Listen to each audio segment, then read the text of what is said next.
almost every small business person I talk to wants to do what he has done. It's a very interesting business too. Very interesting. This is just going to be a really interesting conversation because I don't think Chad realized how many people would love to do what he has done. Well, let's talk to him. Let's do it. We're going to talk to Chad Taylor. Hello, Chad. Good morning. And he is with Sock Tips, is the name of his business. So before we get into all this, you invented this. So describe the product so people understand what we're getting ready to talk about.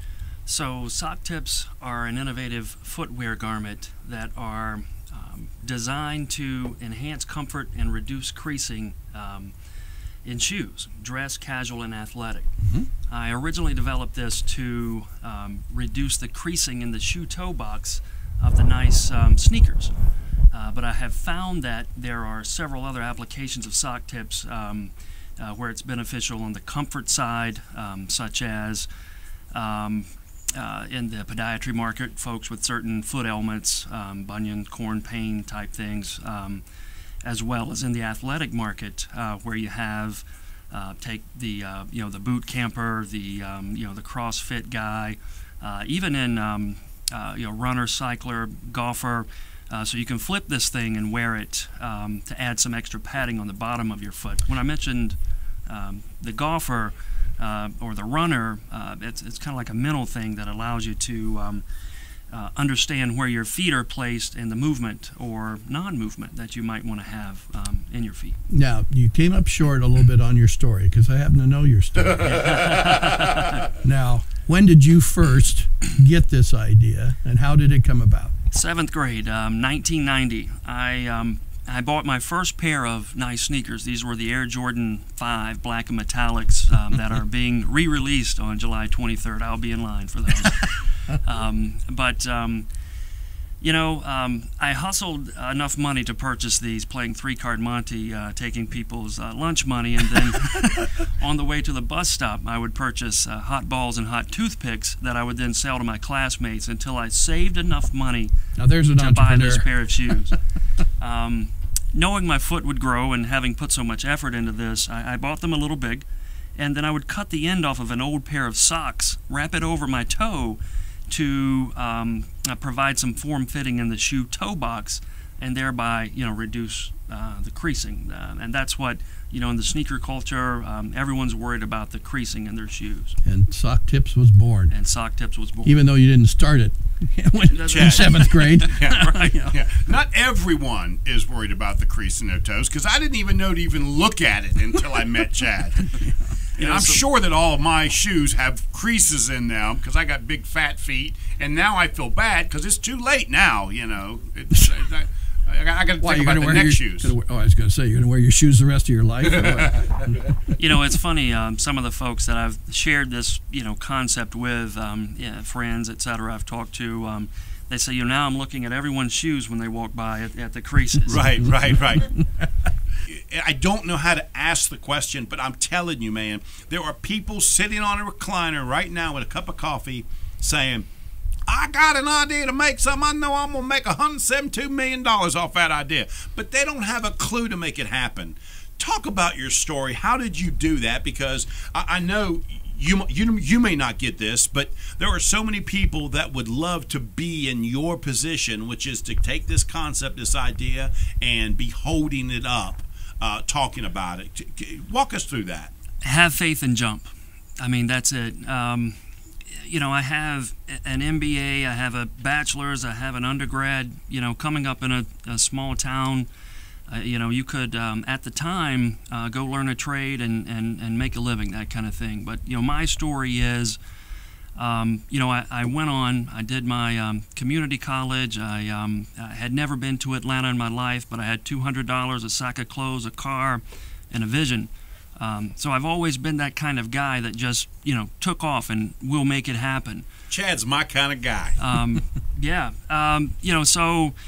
Fast forward a long way from what I just described and call it 15 years. I've been in banking at that time for 10 years, just killing it. I leave the house in the morning, the kids are asleep. I come home, they're asleep. You schedule time for dinner.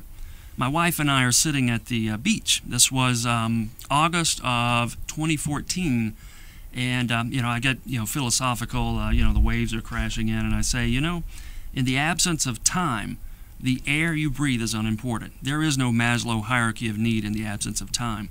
And I had this idea, this product that I had been wearing, the cutoff kind of thing. And I said, I'm going to do this. I'm going to make it happen. So I went back to work the following Monday, and I wanted to do it right. I said, I'm going to close out some projects, shift some things around, call it a month, 2 months, but I have to pursue this entrepreneurial endeavor. So I did.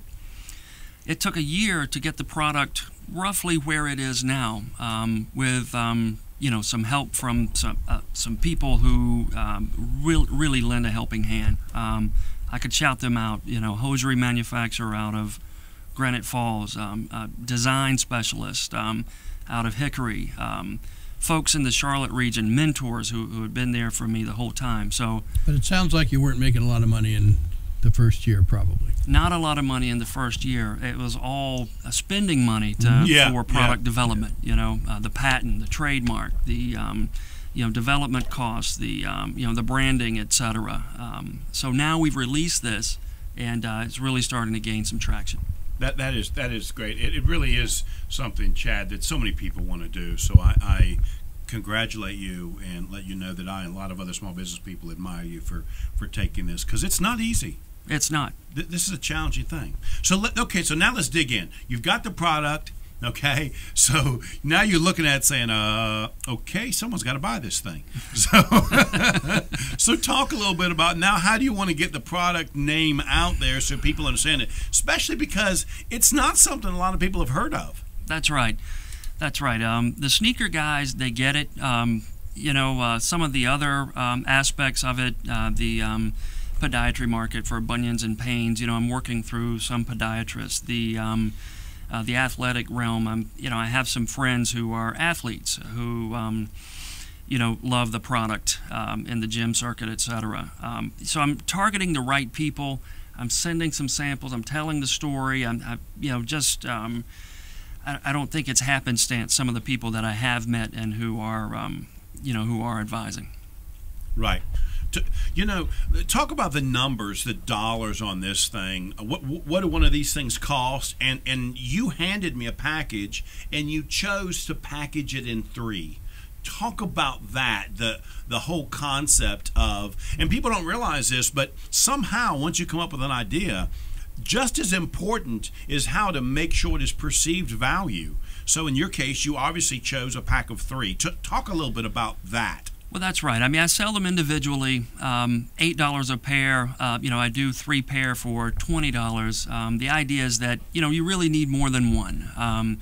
You want to, I keep 6 or 8, switching out all the time. What's cool is you can, when you wash them, they hold their form. The material is a 97.3 polyspandex blend. It wicks. It's resilient. But I wanted to talk a little bit about the competitor out there, because when you came in, you said it's soft. I thought it would be hard, right? Right. Yeah. I mean, for me, what's interesting, and so I can kind of describe it for people. First of all, you know what? Let's do this. Tell them about the website so they can go to the website and look at it themselves, and then I'll describe to them when I'm holding in my hand. The website is socktips.com, SOCKTIPS.com. We are on Instagram, Facebook, Twitter, all the social media accounts, but really focusing on the advertising through Instagram, Twitter, and Facebook. So you can find us at Real Sock Tips on Instagram, and then Sock Tips on Facebook. So go to the website and take a look at it. But what I'm holding is like a sock tip. Literally, you're laughing. I was trying to describe it as a quarter of a sock, and then you've got this rubber inside to make sure it doesn't slip, and then you've also got it cut in a way that that sort of hugs the front part of your foot. So, and then describe how you would wear this. That's right. So it would. There's an increased terry looping you can see on the top portion where the logo is. That provides the padding. The contour of this is such that it anchors over your toe and extends along the sides of the foot about a third of the way of your foot. There's 2 sizes currently in development, but as you said, hugs the foot. There's a very thin elastic band there, along with some of the gel material, that silicone bead that allows it to stay in place. Something that's cool, and I hadn't originally intended this, it's a tertiary benefit of the product, is that based on the contour you can flip it and wear it as a no-show with sandals and deck shoes or in the gym that I mentioned. Right. That's very cool.